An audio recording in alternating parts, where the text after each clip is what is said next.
Umaga, ako po si Kayla Margo F. Abaya.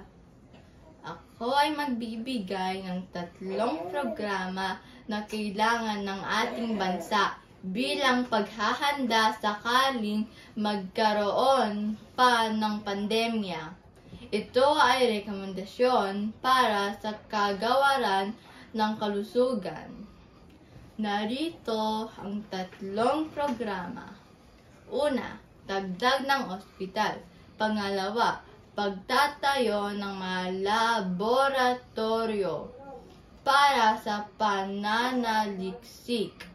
Pangatlo, paggawa ng plano patungkol sa paghahanda sa mga maaaring pandemya sa hinaharap.